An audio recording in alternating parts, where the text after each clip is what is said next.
Let's learn about the different data types which is available in Visual Basic. So we have total 7 type of data type in Visual Basic. First one is your numeric data type, byte data type, string data type, date data type and boolean data type, object data type and variant data types. So still now we have used this numeric data type and variant data type, and we have to learn all this data type in details. Using programs also we will do. Okay, so see, first one is called your numeric data types. So your Visual Basic will provide your 5 numeric data types. Like first one is your integer data type, which will occupy 2 byte of space, and log data type, which will occupy 4 byte of space, and is your single data type occupy 4 byte of space, and your double data type occupy 8 byte of space, and the currency data type will store 8 byte of space. And as you know, single is nothing but your, this is your floating point number. Okay, float value, what you are saying in the C programming, no, float, that float is here is what, single. Okay, and that means single precision number it will store. Double will store double precision floating point. And you know what is that currency, it will scale integer. Okay, and it will store 4 decimal digit. Okay, it will store 4 decimal digit. Which one? Currency data type. So let's take some in example of this data types. We will declare some numeric variable using this 5 data types. So here you can see that declaration of a numeric variable. So I have declared num variable as integer, average as a single, area as double, total as long, rupee as currency. Do you know what is the initial value of this variable? Initial value of numeric variable are 0. So I can show you, the program also. So see, here I have created one form. In this form, here I have taken the buttons. Okay, so I have taken here 1, 2, 3, 4, 5, 6, 7. 7 buttons for 7 data types, because you know, byte data type, date data type, boolean, string, object, variant and numeric. So we are in which data type? Numeric data type. So what I did now, I have simply did copy paste of this statement. Okay, this declaration statement I simply copy paste there. And because we want to check what is the initial value of this variable, simply if we are declaring. Okay, so I can click event. So if I'm double clicking on this, you can see this is command 1, double clicking, I'm going to the code. Here simply I did copy paste. Okay, after copy paste, you can see I try to print the value of what? Num, average, area, total and rupees. This also print will print it on the form, while debug.print, I have print again those variable again, it will print it on the immediate window. If you want to print something on the immediate window, you can see this is immediate window, it will print here. Okay, so if I am executing now, you can see which data type we have to see, and this is a numeric data type. If I will click, you can see what is the initial value? 0. You can see here also immediate on window also. So initial value of all these numeric variables are what? 0. Integer, how much byte? 2 byte. Long, how much byte? 4 byte. Single, 4 byte. Double, 8 byte. And currency occupy 8 byte of space. And initial value will be 0. Let's move to the next data type, that is called your byte data type. As the name suggests, it will store only 1 byte of information. See, go to the declaration, explicit declaration of variable, deem x as byte, y as a byte. Okay, and I have assigned x equal to 34 and y equal to 122, because it can store the value start from 0 to 255 only. And remember, it cannot store any negative number, and your byte data type is used to access your binary file, image file and sound file. So byte variable store an integer in the range 0 to 255. Byte variable cannot store negative number. They are used to access binary file, image and sound file. Let's do the practical little. I will say, because this thing only I copy paste there also. Okay, I will go to the data type. I have stored my form name. What name given? Data type. Okay, I have to end it first.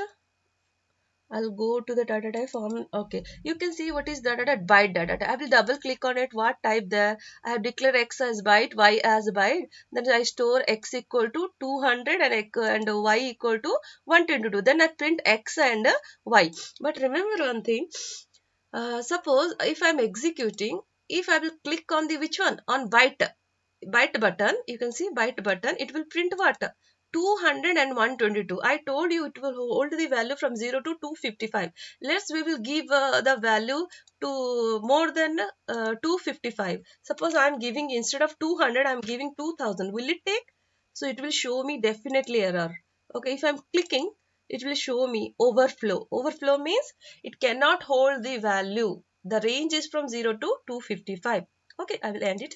I think you have understood. Let's move for the next data type, which is called your, which data type? String data type. Okay, string data type contain a sequence of character. That means it contain the what, a text.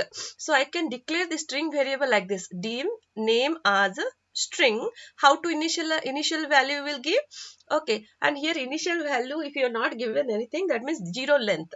Okay, here the name, suppose Ramana given. Then next, what I given, welcome to the world of Visual Basic. So here the size is, after that first one I have given this value, this the second one, the size is increasing. That means it is growing. That means string are variable length. String are which length? Variable length. They shrink or grow depending on the text value or data.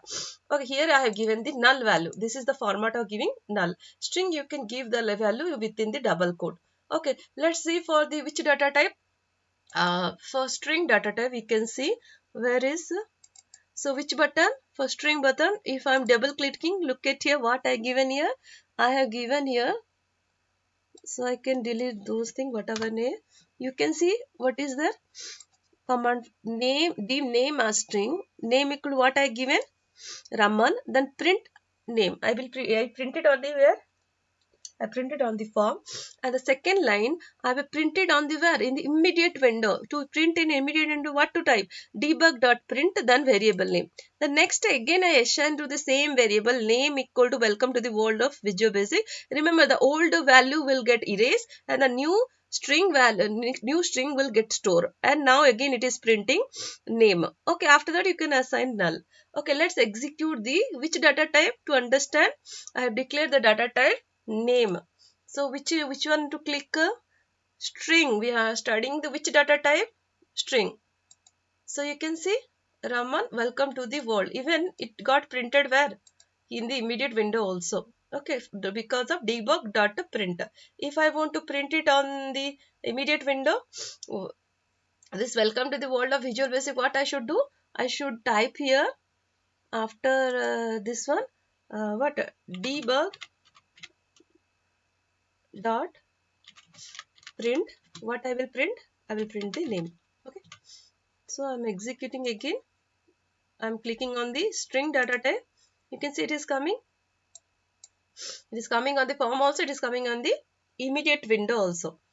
Okay, immediate window is used for executing what, immediate commands. It is meant for your debugging purposes. Okay, let's move to the next data type.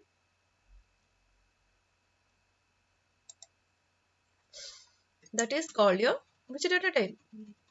Date data type. Okay, see, I can show you. I have declared dim DOB as a date. You know data type means what? Yeah, data type is used to declare the type of a variable, and also it specifies the this much range of value you can store in that variable. So here I have declared DOB as which, what is the data type? Date data type. And DOB, you can see here I store what? Date, day, month, year. And DOB second line I have stored DOB equal to what? Time. Here I have stored date, here I have stored time. Time in the form of hour, minute and second, AM, PM. Okay, and in the third you can see, third initialization, I initialized here a date and time together. Between date and time I have given only space. So this is, first one is your date, second one is your what? Second one is your time. That means what I conclude that? That means a date variable can store both date and time. So, and you know, the Visual Basic will store this date and time internally as a double precision number, floating point value. If floating point value means what will happen?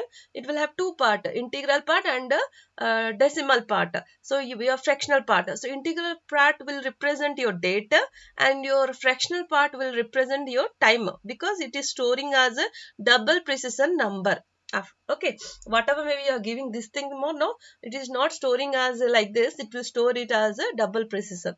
Okay, so now let's do some practical for which data type? Date data type. So now where it is, I'll go to my form, I can show you. So what is my data type? Next data type, that is called your date data type. You can see date. I mean, if I'll double click, same example only I did the copy paste. Okay, you can see where this one. So dim dob as date. First what I stored? Date. Okay, next I printed that it on the form. Next I store what? Time. So here printed, that means when you are storing individually, if you are storing something, no, second time the previous value will get erased. Okay, and the third you can see here I am storing both date and time together. You can see here date and this is time. Okay, so now I'm printing after every initialization, I'm printing the value. Okay, now see which data type? Date.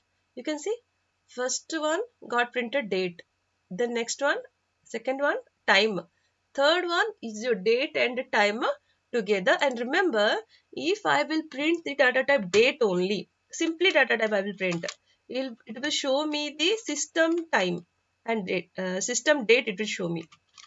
Print, then I will type what? Date. Okay, then I will execute. Print date only, simply I data type. So you can see what is coming. 1 2 2 1 24 20 22. You can see date came. Okay, let's move to the next data type, that is, I think that is called your Boolean data type.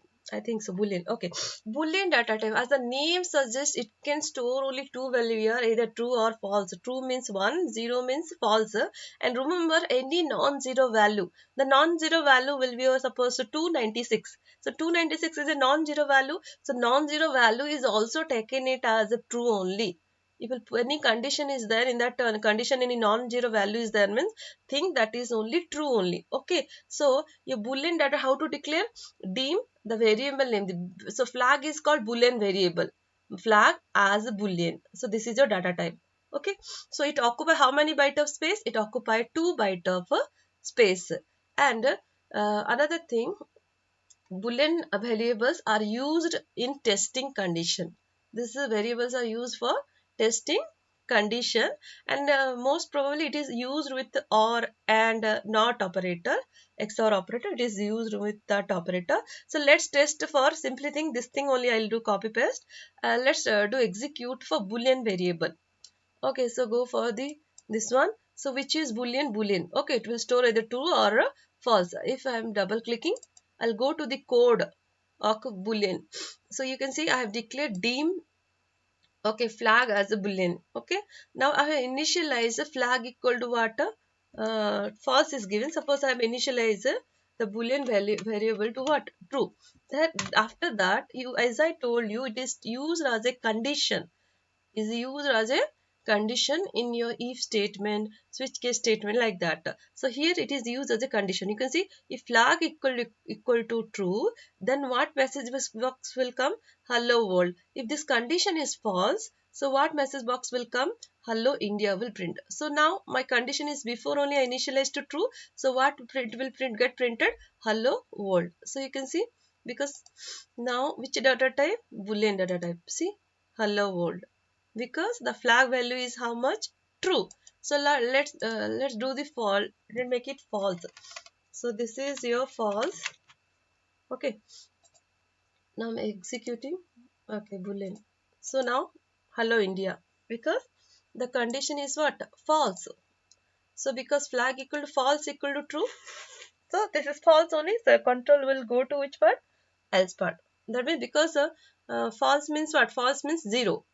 Okay, true means what? 1. So 0 equal to 1. false. So it will go to which part? Else part. Okay. So I think you understood Boolean variable.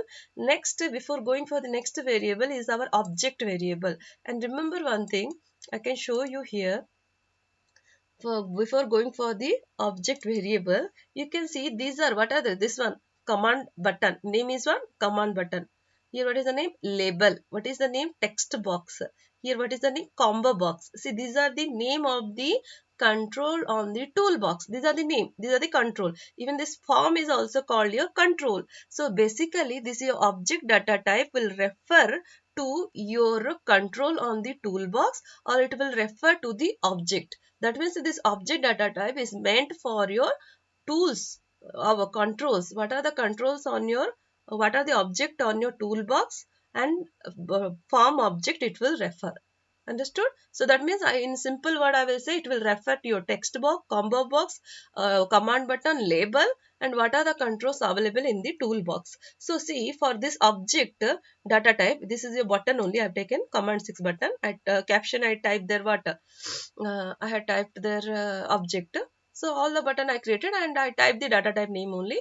For this button, what I created, I created two text box. You can see text box 1, text box 2. Okay, so text here name is what? Text 1. And what is the name of the control? Name of the control is text box. Here what is the name of the control? Text box. So let's try to learn the which one your object data type. So it is very important for your project development. Which data type is your object data type? And you remember object data type will occupy how many byte of space? 4 byte of space. Okay, and it refers to the object uh, such as your control or form, as I told you. Okay, so now what will happen? I will declare one variable dim. So how it will be declared? Dim t1 as a data type name, t2 as a data type name. Means what? T1 as object, t2 as a object. Then you have to type dim t1 as a what? Text box. What is the object? You can take your command button, combo box, like that you can type. But here my t1 is as, what is the data type of t1? T1 is my text box. T2 is also my text box. So for that purpose, now you create two text box named text1 and text2 in a Visual Basic form. We have created, I have shown you text1, text2 we have created. After that, you just set the text1 to T1, set the text2 to T2. That means your text1 is your now T1, your text2 is your T2. So now use, instead of text1.txt, text2.txt, you can refer to, once the object are set, their properties can be manipulated as below. So you can easily go to T1 dot, you will not use text1.txt, you will use directly T1.text equal to welcome to Visual Basic, T2.text equal to computer science. Let's execute this one. Okay, I'm trying to execute now. So which data type? This is your object. If I'm double clicking on object, I will go to the code of event processor, where this one, see, T1 as text box, T2 as a text box. Then I set text1 to T1, text2 to T2. Then I change the properties of the text1 and text2 by using T1 and T2. So T1.text equal to welcome to Visual Basic, T2.text equal to computer science. Let's execute. So I'm executing which one? Object. If I will click, what will happen? This, that means T1.text, T2.text got to work. Understood? I think you understood. Let's go to the last data type, that is called a which data type? Variant data type. If you saw my last which one video, already I have explained variant data type. That means if you are not, that means if you are not declaring the type of variable. Let's go to variant data type. What I told you, if you are not declaring any variable, or that means a Visual Basic will encounter such undeclared variable. What it will assign the data type? It will assign the data type as a variant data type, because a variant data type will store all types of value, and that means it will store integer value, long value, double value, all numeric value, string value, byte value, boolean, date. That means it is extremely flexible. That means if you are not declaring any variable, it will specify the data type as variant. Variant means it can store any type of value. Okay, so that means so how a variant variable are declared without specifying a type. Okay, so now here I have declared dim sum. I have not specified any data type. Okay, this is the declaration. If you are not specifying any data type, means what is the data type of some variable? Variant. So here we can specify like this also, dim sum as variant. Okay, so after that, suppose I have declared another variable dim name as a variant. So that means here you can see I have declared two variable as variant, but first I am storing 34 and in second name I am storing hello world. That means 34 is what? Integer. So sum is the integer variable now, and name is what? Hello world. So hello world is what? String. That means name is a string variable. So that means variant variable sum hold integer value, name hold string value. And what is the data type of sum? So it will decide at the runtime. Okay, because it is variant type, depend upon your what Visual Basic. Sum is the integer variable now, name is your string variable. Okay, so now let's execute the last variable, which is called your which one? Variant variable. So just which one? Variant. If I'm double clicking on variant, I can go to the code where it is. Here you can see, I can show you. Here you can see I have declared x comma y. I have not. That means there is no data type here. That means data type is what? Variant. See, first what I specify here, x equal to 50. Okay, that is the integer value. Y equal to what? Y equal to, it is here which one? String value. But integer string, when I will type x plus y, so then what will happen? Whether it will concatenate or it will add. I will say it will add, because first is integer, second one is string. Your Visual Basic will convert this string into integer. When it will see the operator, no, it will automatically convert, because the one value is numeric is there. If other value is string is there, it will do the type conversion from string to integer, then it will add. Okay, I can show you. This is the variant data type. You see, so 50 plus 20, it will get 75. It is not taking a string. But if I will keep 50 is also in double quote, means it will do concatenation. You will see. This is the magic of your variant type. And last class I had taught you, if you force the, you have to force the variable type, you have to use option explicit. Okay. Okay, concatenating. Okay, thank you for watching this video.